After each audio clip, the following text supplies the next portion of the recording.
Hello students, how are you. उम्मीद करता हूं कि आपकी तैयारियां जो है सीएस एग्ज़ाम की, सीबीएसई बोर्ड एग्ज़ाम सीएस की अच्छे से चल रही होंगी। लंबा वक्त मिल गया है तैयारी के लिए आपको, और आप इस समय को बहुत ही अच्छे ढंग से यूटिलाइज करिए और आपके बहुत ही अच्छे मार्क्स आ सकते हैं। बहुत ही अच्छे मार्क्स आने की पॉसिबिलिटी है।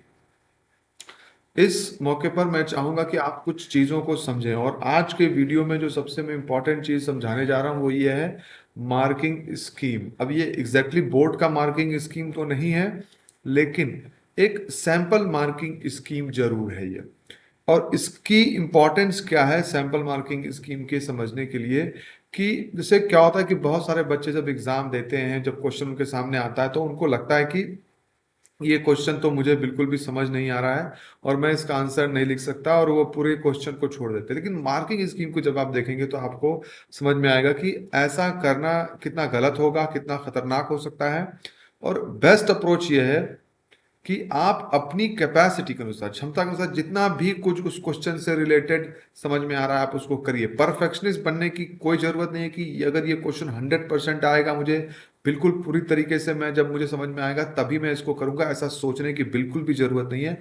अभी आपको आइडियलिस्ट एग्जाम में पेपर में नहीं बनना है, परफेक्शनिस्ट नहीं बनना है, बल्कि यहाँ आपको कोशिश करनी है कि आप जितने भी नंबर बटोर सकें, अधिक से अधिक जितने नंबर बटोर सके वो नंबर बटोर लेने हैं। इवन तब भी जबकि आपको कोई क्वेश्चन नहीं आ रहा हो तो अगर क्वेश्चन आ रहा है तब तो सीन बहुत ही सेट है, बिल्कुल अच्छा है।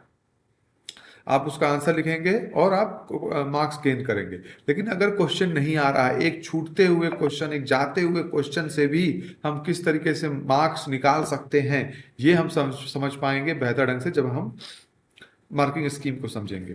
अब जैसा कि ऑब्जेक्टिव क्वेश्चंस है तो इसमें मार्किंग स्कीम बहुत सिंपल होती है। ऑब्जेक्टिव क्वेश्चंस में 1 मार्क्स के क्वेश्चन होते हैं, और मार्किंग स्कीम सिंपल है कि अगर आपको आंसर आ रहा है तो आपको नंबर मिलेगा, आंसर नहीं आ रहा है तो फिर आपको नंबर नहीं मिलेगा।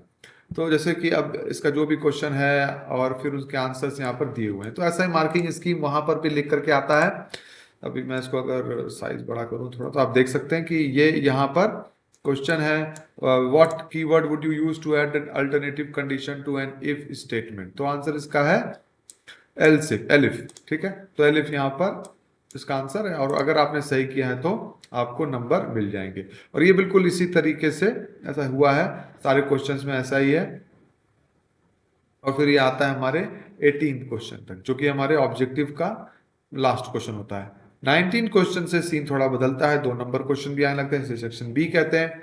अब यहीं पर आप मार्किंग स्कीम पर ध्यान देना शुरू करिए। यहां से अभी तक जो था ठीक है, अगर सही है तो सही है, गलत है तो गलत है। लेकिन यहां पर से जब आपके थोड़े 2 नंबर, 3 नंबर, 4 नंबर के क्वेश्चन, ज्यादा नंबर के क्वेश्चन आने लगते हैं, तो थोड़ा सा जो मार्किंग स्कीम है या जो जो मार्क्स कैसे दिए जा रहे हैं इसकी समझ बहुत इंपॉर्टेंट है।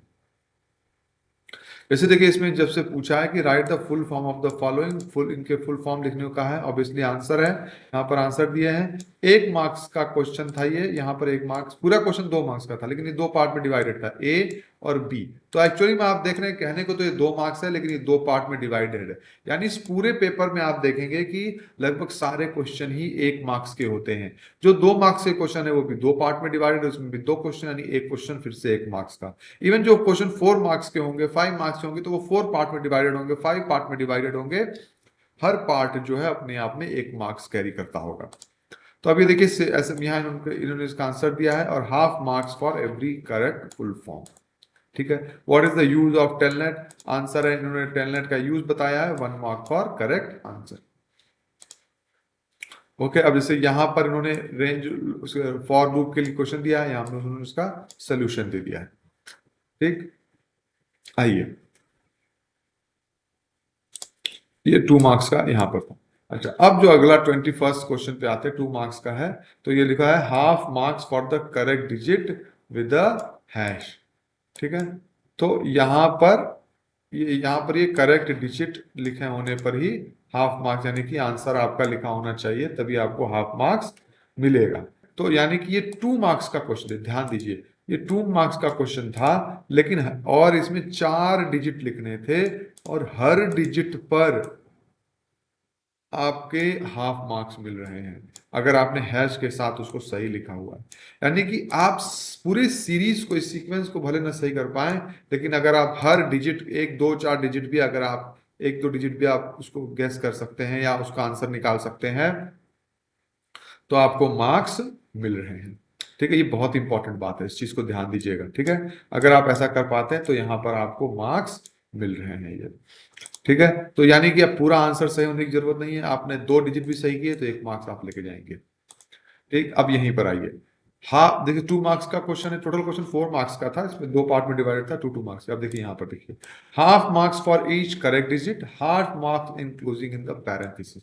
तो करेक्ट डिजिट का आंसर लिखने के लिए भी हर डिजिट के लिए हाफ मार्क्स मिल रहा है, और हाफ यानी कि 1.5 मार्क्स, और हाफ मार्क्स पैरेंथेसिस पर, यानी कि पैरेंथेसिस लगाने के लिए भी आपको हाफ मार्क्स दिए जा रहे हैं।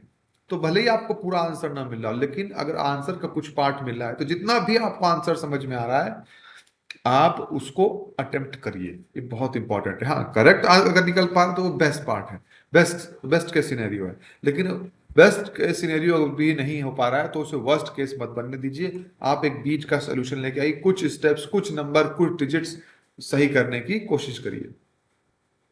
यहां पर देखिए डिफरेंस पूछा है, और इन्होंने ये देखिए मार्किंग स्कीम में क्या लिखा है, 2 marks for any two correct, correct difference, any two, यानी कि आप 2 मार्क्स का है, आप उसमें से कोई भी दो सही कर देते हैं तो आपको 2 नंबर मिल जाएंगे। आप 4 लिख लीजिए अपनी ओर से, 5 लिख लीजिए, अगर उसमें से कोई भी दो सही होता है तो आपको 2 मार्क्स मिल जाएंगे।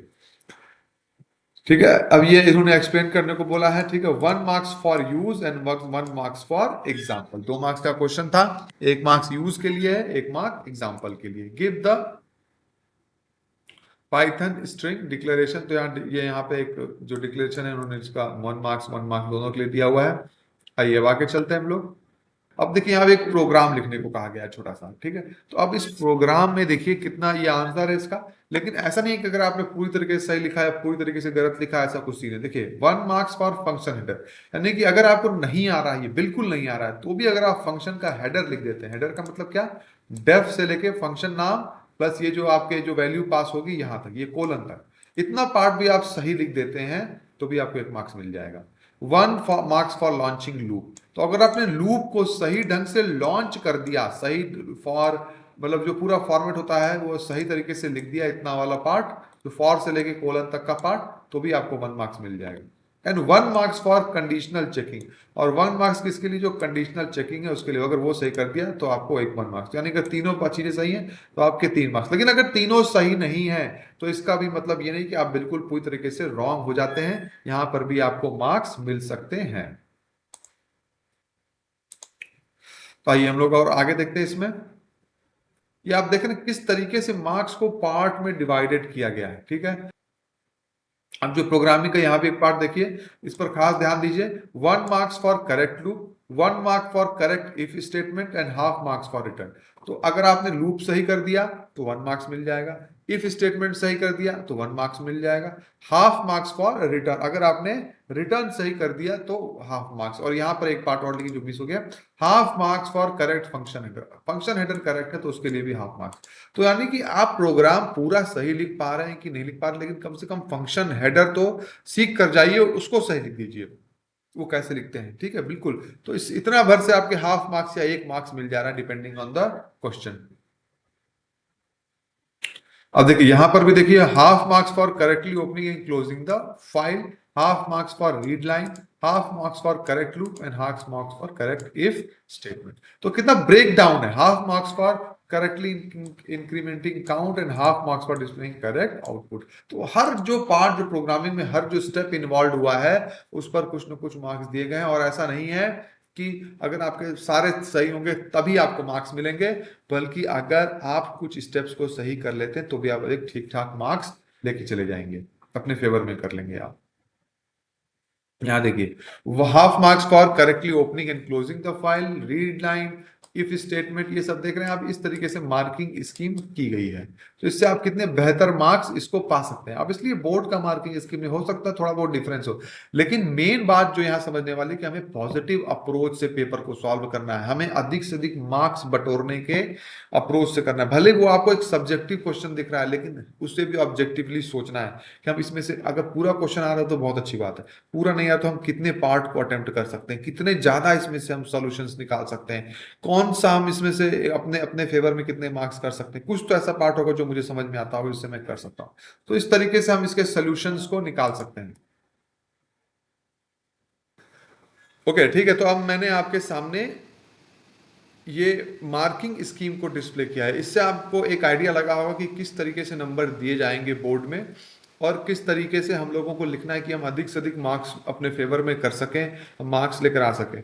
इसको बताने का मेन पर्पस ये नहीं है कि आप तिकड़मी दिमाग से सोचें या आप पढ़ना छोड़ दें। मेरा मेन बताने का मतलब ये है इसको, कि ऐसे सीन अगर क्रिएट होता है, ऐसा सिनेरियो क्रिएट होता है कि आपको कोई क्वेश्चन नहीं आ रहा है, तो हमें ऐसा नहीं सोचना है कि बिल्कुल ही नहीं आ रहा है। हमें उसमें से बहुत बारीकी से उसको पढ़ना है, और ये वो वाले पार्ट समझने की कोशिश करनी है जो हम कर सके। जैसे अगर कोई क्वेश्चन है प्रोग्रामिंग का, तो अगर ठीक है हम सोल्यूशन नहीं समझ पा रहे हैं उसका, लेकिन देखना है कि क्या कोई लूप का पार्ट है। फंक्शन पूछा तो कम से कम फंक्शन हेडर तो हम सही लिख दें। लूप पूछा है तो कम से कम लूप की ओपनिंग सही कर दें, लॉन्चिंग सही कर दें। तो इस तरीके से हम 1 2 3 नंबर हम अपने फेवर में कर सकते हैं। तो हमें इसी पॉजिटिव अप्रोच के साथ अपने पेपर को सॉल्व करने की कोशिश करना है। आई होप आपको आज का वीडियो पसंद आया होगा, और आगे आने वाले वीडियोस में मैं कुछ टॉपिक्स को डिस्कस करने की भी कोशिश करूंगा। आपको जिस भी टॉपिक में प्रॉब्लम आ रही हो, कमेंट में जरूर बताइए, उसको हम लोग डिस्कस करें।